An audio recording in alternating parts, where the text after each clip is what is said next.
The last time Tara Lynn Grant was seen alive was in her luxurious home in Washington Township. The 34-year-old woman, who held a managerial position at a well-known company and was a happy mother of two, vanished without a trace after a family argument. Today's story began on February 20th, 2007, in southeast Michigan. That day, a local resident was strolling through the park's pathways when she stumbled upon something horrific. Behind the branches of a tree, caught in a crevice in the bark, was a plastic bag. Curiosity got the better of her, and the woman decided to see what was inside. When the bag was in her hands, she immediately noticed dried drops that looked like blood. The accidental witness placed the bag on the ground and called the police station. Being part of the local community, she had an idea of what this might be connected to. The town had heard about the disappearance of 34-year-old Tara Lynn Grant. The local woman's walk in the park and her alarming discovery became the catalyst for the police to conduct a more thorough search of the area. As a result, detectives found several parts of the missing woman's body scattered across different corners of the park. So, who was Tara Lynn Grant, and why were her remains scattered in the wooded area like unwanted trash? Help this channel grow. Like the video, try the new hype feature, leave a comment, and subscribe for more stories. This helps us a lot. Thank you. Tara Lynn was born in Macomb County, Michigan on June 28, 1972. She was one of two daughters of Gerald and Mary Dist. Tara was very close to her sister Alicia, and over the years, they became not just sisters, but best friends. Bright and cheerful Tara, with her dark curly hair and wide smile, not only excelled academically, but also found time for extracurricular activities. She played basketball and performed on the cheerleading squad. Having spent her childhood on a farm in Michigan, Tara dreamed of getting an education, becoming financially independent, and making a name for herself. After graduating high school, she immediately enrolled in a community college, then transferred to Michigan State University, where she earned a bachelor's degree in business. Soon after, Tara landed a job as a consultant at Washington Group International, a company that provided comprehensive engineering, construction, and management services to businesses and governments worldwide. This was a completely different lifestyle for a girl who grew up on a farm in a small town. Just recently, Tara, along with her parents and sister, would wake up at sunrise to feed the livestock. And now she had burst into the world of big business, landing her dream job. The company's headquarters were in San Francisco, with offices scattered across the globe, so Tara's job allowed her to travel to different countries. Wasn't this the dream come true for a country girl? Tara set a goal for herself and achieved it. She succeeded not only in business, but also in love. Her chosen partner, Stephen Grant, was about 2 years older. He had also once attended Michigan State University, but didn't finish his studies. A good job opportunity came his way, and Stephen decided that education could wait. Eventually, the young man began working with a politician in Michigan. In reality, Stephen and Tara had a lot in common, but at their first meeting, the guy didn't make much of an impression on her. She was an attractive, educated young career woman, while he was an ordinary, clumsy guy who didn't exactly shine with intelligence. Classmates even joked that if Stephen ever robbed someone, he'd probably leave his ID at the crime scene. To seem more respectable, Stephen craved attention, often lied and made up stories about himself. Tara, as if sensing the deceit, immediately made it clear that she wasn't interested in further communication, but this had the opposite effect. Stephen refused to take no for an answer and kept pursuing her. In the end, his persistence paid off. A sudden tragedy struck Tara's family. Her grandmother passed away. Stephen seized the opportunity.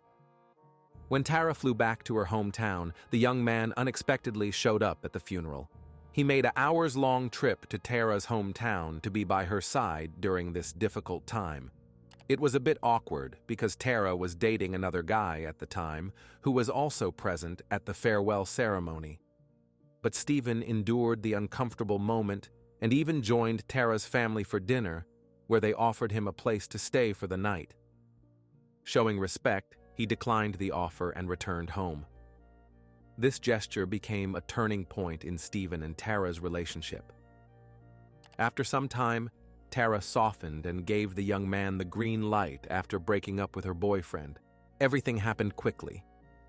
Stephen and Tara started dating, then confessed their love for each other, and within a few months, they began living together. Grant knew he'd never find another woman like Tara, so he did everything to win her heart, and then hurriedly proposed to her on the steps of the Detroit Institute of Arts.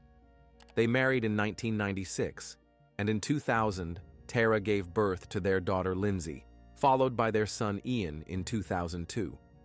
By 2007, the family of four had settled in a new, prestigious neighborhood. The Grants bought a large house with 4 bedrooms, a huge yard, and a garage for their cars, and their children attended a private school. Financially, things were going quite well. Most of the family's income came from Tara. She was the primary breadwinner. Stephen, having lost his initial job in politics, started working part-time at his father's tool and paint store. He looked after the children since Tara frequently traveled for work. This is a perfectly normal arrangement when the wife earns more. But not every man is willing to take on household duties and child-rearing, and unfortunately, Stephen was one of them. Over time, it began to irritate Grant that his wife had earned a college degree and put in maximum effort to climb the career ladder. He didn't care that Tara was earning money for their family, that thanks to her, they could afford a beautiful home in a good neighborhood and provide their children with a quality education. Stephen's pride was wounded, and he complained to friends and relatives at every opportunity that his wife didn't support or appreciate him. It was hard for Stephen to cope with the fact that his wife was successful. This knowledge weighed on his male ego. What bothered him most was that Tara had to travel extensively for work, especially over the last 4 years. As a result, he had to take on most of the parenting responsibilities, which was indeed challenging. However, Stephen didn't even try to find a higher-paying job to contribute more to the family budget. It got to the point where Tara was away on business 5 days a week. Lately, she had been working in Puerto Rico, coming home only on weekends to spend time with her husband and children.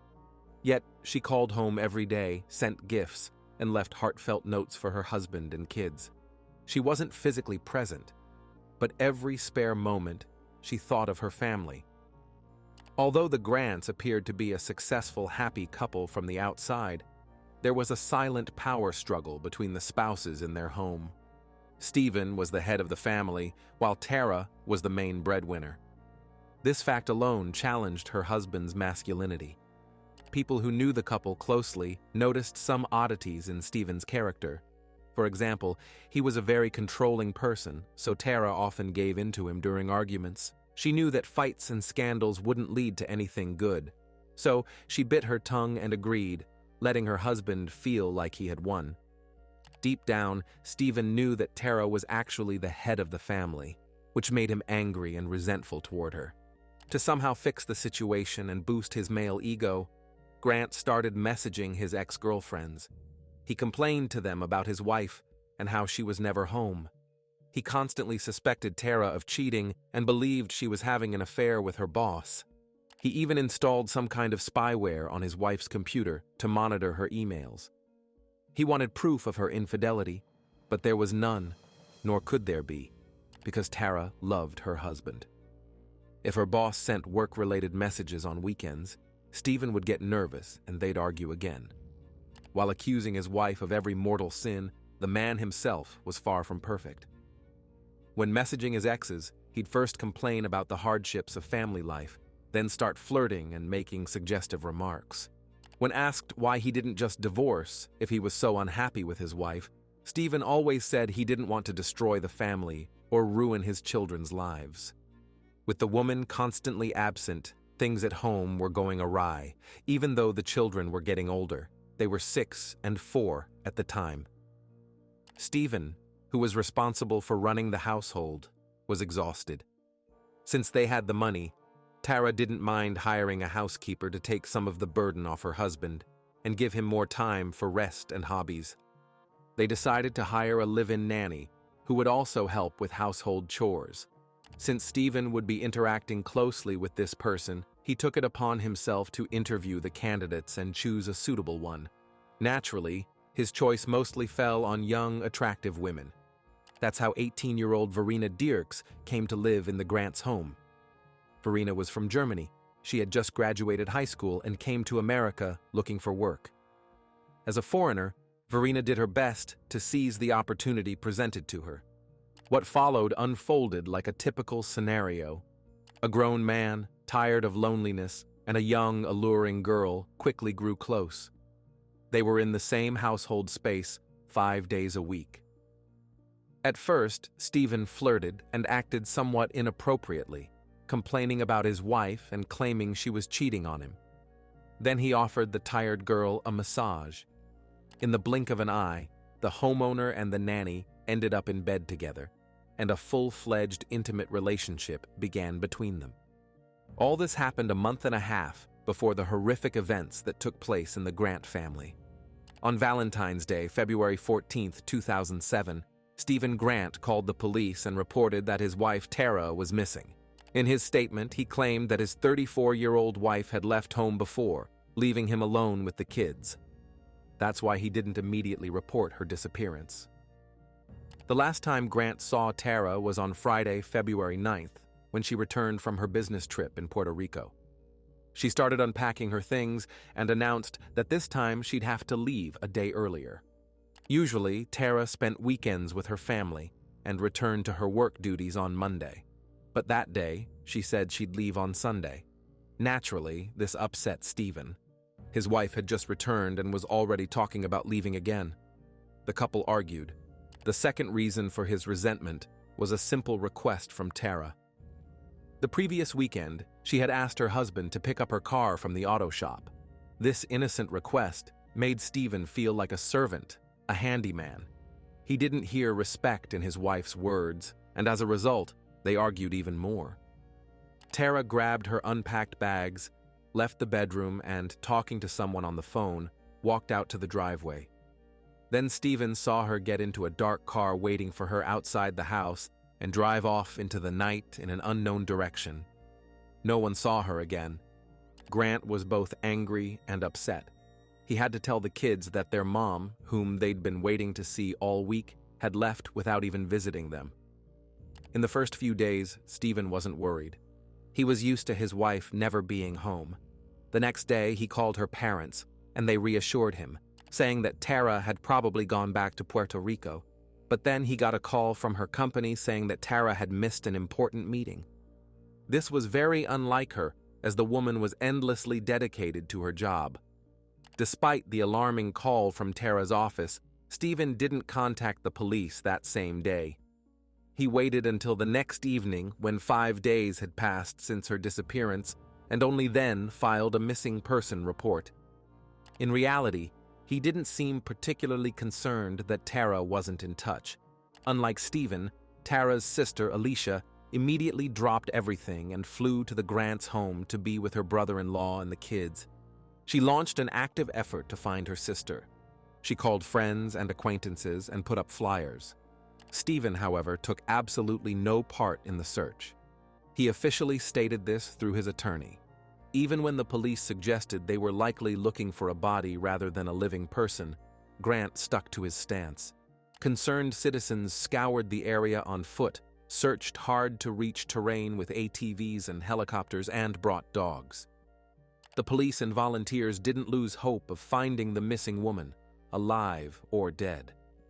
The day after Tara was reported missing, the police stopped Grant and arrested him for driving with an expired license. The man accused the authorities of using the traffic stop as a pretext to take him into custody and question him about his wife's disappearance. During the conversation, the investigators didn't believe the story Stephen told. Beyond visible injuries, like a mark on his nose and scratches on his hands, the man's behavior raised suspicions. Grant was very nervous during the police interview, constantly fidgeting in his chair, and the longer they questioned him about his relationship with his wife, the more agitated he became. While his answers seemed logical enough, there was something off about Stephen's demeanor. His story didn't quite add up, because Tara had vanished in every sense. She wasn't using her phone, credit, or debit cards, hadn't bought transportation tickets, and hadn't left the country. According to Grant, she got into a dark car and drove off in an unknown direction, only to seemingly vanish into thin air. There was another oddity that didn't quite match Stephen's story. He told the detectives that before leaving, his wife was talking to someone on the phone. The investigators checked the woman's phone records and found that Tara hadn't called anyone, nor had anyone called her. It turned out this phone call was a foolish fabrication. After her disappearance, only Stephen left a few voicemails on his wife's phone, and that was it. The deeper the officers delved into the investigation, the more suspicions they had about Grant, as he became increasingly uncooperative. He stopped answering the investigators' questions and refused to take a polygraph test. At least, he refused to take it at the police station, promising to do so with an independent polygraph examiner. Stephen got angry and called his attorney. Grant's distrust and refusal to cooperate with law enforcement could be tied to the fact that he knew far more than he told the police. Nevertheless, Stephen was released on bail. Over the next 2 weeks, Grant appeared in the media multiple times, sometimes accusing the authorities of harassment. As mentioned earlier, Stephen didn't participate in the search for his wife, but tried to create the appearance that he cared about Tara. Refusing to cooperate with the police, he hired a private investigator to gather as much information as possible and try to figure out what might have happened to his wife. That was the only thing the husband did. He didn't even bother to call the detectives to check on the investigation's progress. During Tara's search, the sheriff's office held daily press conferences. Meanwhile, Stephen Grant continued to engage with the media, trying to portray himself in a positive light to the public. He cried on camera and pleaded for his wife's return. He spoke about what a good wife Tara was while simultaneously trying to tarnish her reputation by saying he had replaced their mother for the kids. To outsiders, his tears looked very fake. When Tara's family said something positive about her, Stephen immediately contradicted it. It wasn't entirely clear whether he was trying to justify himself to the public or smear the name of the missing woman. At that point, Stephen was the police's main and only suspect. They put him under surveillance. The detectives were also troubled by the fact that Grant wouldn't allow a full search of the family home without a warrant. After Tara was declared missing, the housekeeper, Verena Dirks, spoke with the detectives investigating the case. However, she kept quiet about her affair with Stephen, fearing the consequences. The girl had developed feelings for her employer and believed his explanations about the marital argument, so she wanted to protect the man at all costs. Verena left the Grants' home and returned to her native Germany on February 21st, but despite her departure, she maintained secret contact with Stephen. That continued until a major breakthrough in the case. One day, on a cold February day, a woman walking in the park noticed a bag hidden behind branches in a crevice in the bark. Inside were gloves and metal shavings, and the bag itself had noticeable blood-like stains. It was later determined that the blood belonged to the missing Tara Lynn Grant, confirming the police's suspicion that they were looking for a body, not a living person, though at the time this was only their hunch. After the alarming discovery in the tree trunk, the police decided to conduct a large-scale search of the park's territory to possibly find other evidence. At the same time, they obtained a warrant to search the Grants' residence in Washington Township, Michigan. So, on the evening of March 2, 2007, 3 weeks after Tara's disappearance, the police arrived at Stephen's home with the intent to conduct a thorough search. The homeowner, taking advantage of the fact that he hadn't yet been arrested, took the dog and went for a walk. As soon as Stephen was out of the police's sight, he called a friend and asked for a ride. The friend noticed that Grant looked shaken, but attributed his state to the unpleasant situation with the home search. In reality, Stephen was losing his mind for an entirely different reason. While inspecting the garage, the police noticed a large green bag next to a box full of children's toys. Inside was a plastic bag with unknown contents wrapped in several layers of plastic. One of the officers touched the bundle and felt something soft. When law enforcement officers pulled out the bulky object and unwrapped the plastic, they saw human remains before them. It was a torso, a fragment of a body from the neck to the upper thighs. The body still had clothing on it. The detectives immediately realized they were looking at the remains of the missing Tara Lynn Grant, hidden in a tarp bag next to her children's toys. The suspected perpetrator could easily escape, as the police had no legal grounds to detain Stephen Grant until then, and if he decided to flee now, it would take time to find him. Upon discovering Tara's partial remains in the family home's garage, the detectives rushed to obtain an arrest warrant for Grant. Meanwhile, Stephen borrowed a car from a friend and drove to his sister's house, where his children, 6-year-old Lindsay and 4-year-old Ian, were staying. Grant said goodbye to his kids, spoke with his sister, and, as expected, went on the run. The sheriff's office held another press conference, during which they urged Stephen to return voluntarily and turn himself in. But those who knew Grant didn't believe this would happen. His own attorney stated that Stephen was planning to take his own life. According to the lawyer, Grant was desperate and couldn't even speak coherently when he called him. After Tara's death, 2 wonderful children were left behind, whose lives would forever be marked by their father's horrific actions. The poor kids were at the center of attention for relatives on both sides. Both Tara's family and Stephen's relatives wanted to shield the children from what was happening around them.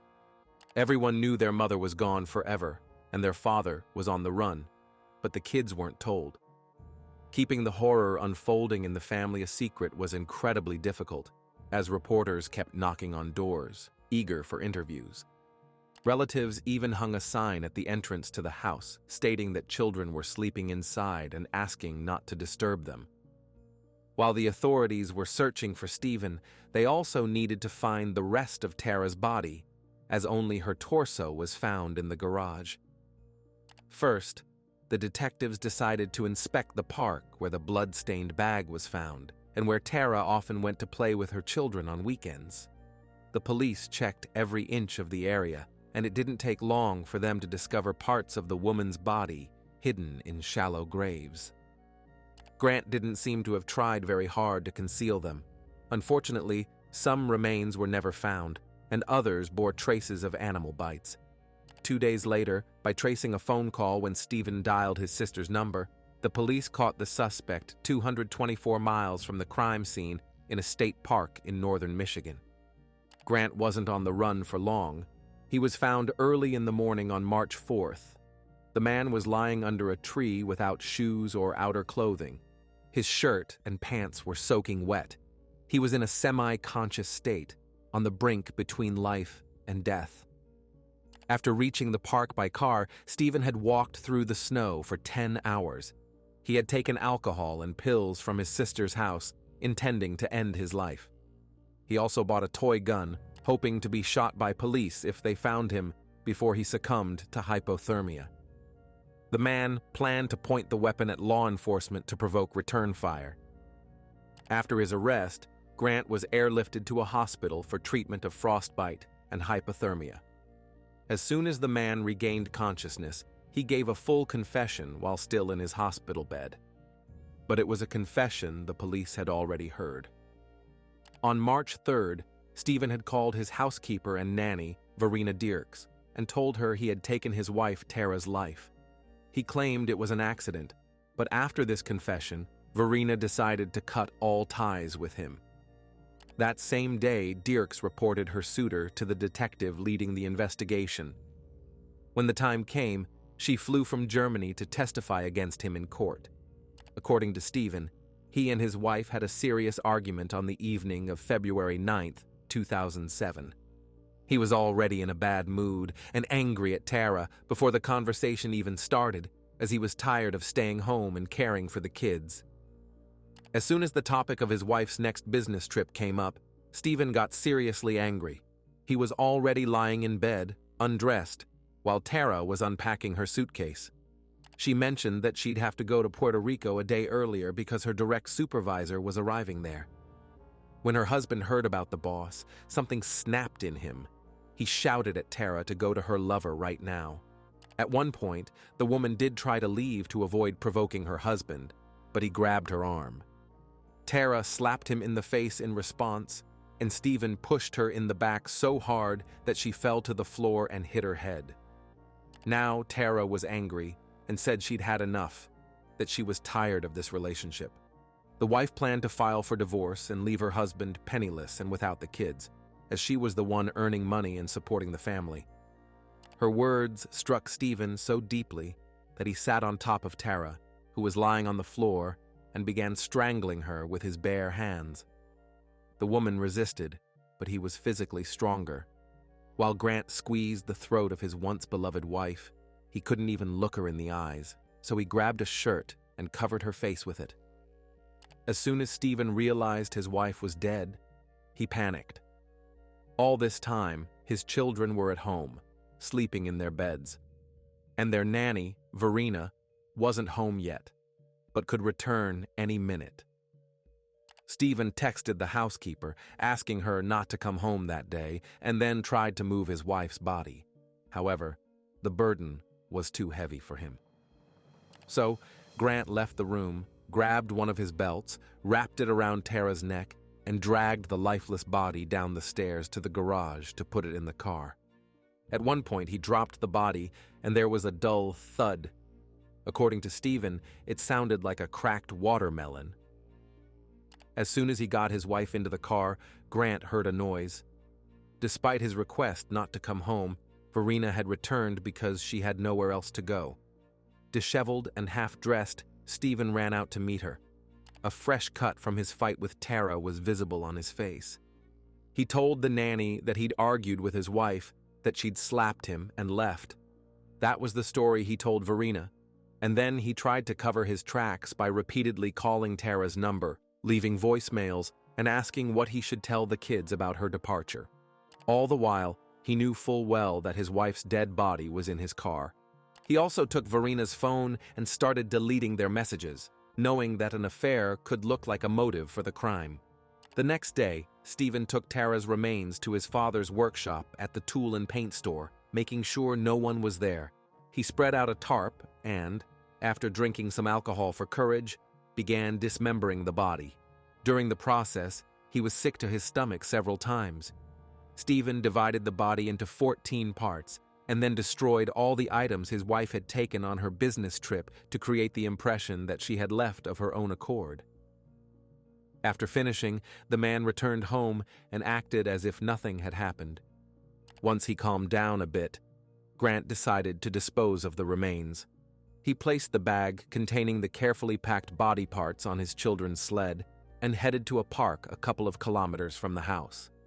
Then something unexpected happened. Stephen climbed a hill and suddenly lost control of the sled. It slid down the slope, the bag fell, and the contents spilled onto the ground. The perpetrator had to rush after the sled, carrying his wife's dead body, frantically gathering the scattered bags and stuffing them back into the bag before anyone saw. Then he finally disposed of his wife's remains. He simply went to a densely wooded area, dug a couple of shallow graves, and tossed the bags in, hoping animals would take care of the rest. But Stephen's plans changed when a random woman in the park found a bag with blood-stained items. He realized the police were planning a large-scale search of the area.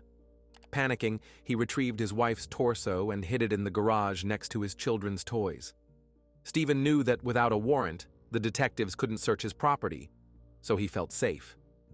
But the next day, the police arrived at his home with a search warrant. Stephen Grant was arrested and charged with his wife's murder. His attorney, who had previously tried to defend him, recused himself. At Tara's funeral, her husband's name, responsible for the tragedy, was never mentioned. No one wanted to say it aloud. Tara Lynn knew how to love and be loved, was capable of forgiving, believing, and understanding. Her mistake was trusting the wrong man, failing to recognize his vile and envious nature. In February 2008, Stephen Grant was sentenced to 50 to 80 years in prison for the manslaughter of Tara Lynn Grant. He also received a 6 to 10-year sentence for mutilation of a body. The more success Tara achieved, the more insignificant Stephen felt. He simply couldn't come to terms with it, whining, complaining about his wife, and cheating on her with the young housekeeper just to bolster his shaken ego. Now, because of his despicable, selfish actions, the children lost both their parents overnight. The crime Grant committed against his wife had no less tragic consequences. In June 2008, a few months after Stephen was found guilty, his father, William Allen Grant, took his own life. The man owned the tool store where his son had dismembered his wife's body. He couldn't bear what his grown son had done and shot himself. Thus, Stephen was indirectly responsible for his father's death as well. Both children took their aunt's last name, abandoning the Grant surname. They had some idea of what happened to their mother, but didn't know the details. Tara's family stated that they would allow her 2 children to read their father's confession once they reached adulthood. The relatives wanted to shield the kids from the bitter truth as long as possible, as their entire world had already been turned upside down. But in reality, things were far worse. As it turned out, 6-year-old Lindsay and 4-year-old Ian witnessed their mother's murder. They stayed silent about it until the trial was over, and only then confided in their aunt and uncle, recounting how they saw their mom and dad arguing that night. Then they had to watch as Tara took her last breath. When Stephen left the room, Lindsay ran to her mother's body and tried to wake her, not yet understanding that she was dead.